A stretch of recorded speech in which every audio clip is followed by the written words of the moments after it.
सब मम प्रिय सब मम उपजाए। सबसे प्रिय कौन है प्रभु को? कौन है? मनुष्य। क्योंकि महाराज उन्हीं के द्वारा भगवान को भक्ति भाव मिलती है, उन्हीं के द्वारा भगवान की चर्चा चलती है इस धराधाम पर।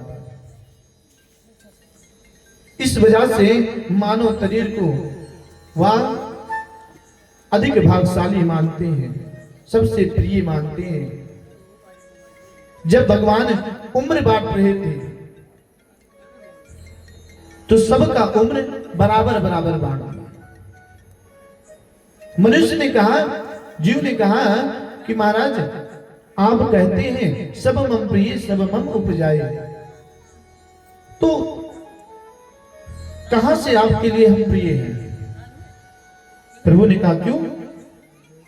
कहते कि प्रभु आपने जीवन तो दे दिया लेकिन सबके बराबर दे दिया, एक पक्षी के बराबर दे दिया मुझे, एक जानवर के बराबर मुझे समझा है, गधे के समान आपने समझा है, एक कुत्ते के समान समझा, मतलब सबकी उम्र बराबर बांट दी है।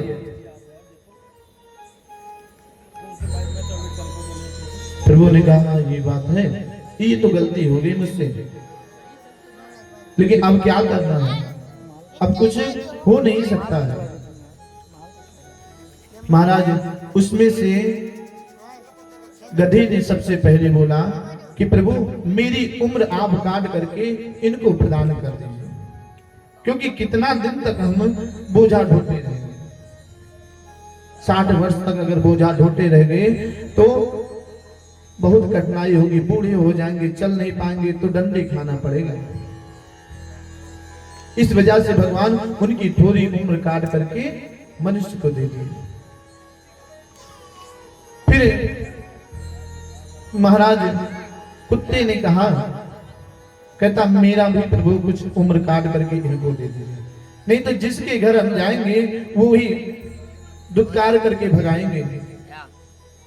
कितना दिन तक हम किसी के द्वार पर इधर उधर लगाते रहेंगे? छोटी सी उम्र रहेगी, जल्दी से आपके पास में पहुंच जाएंगे।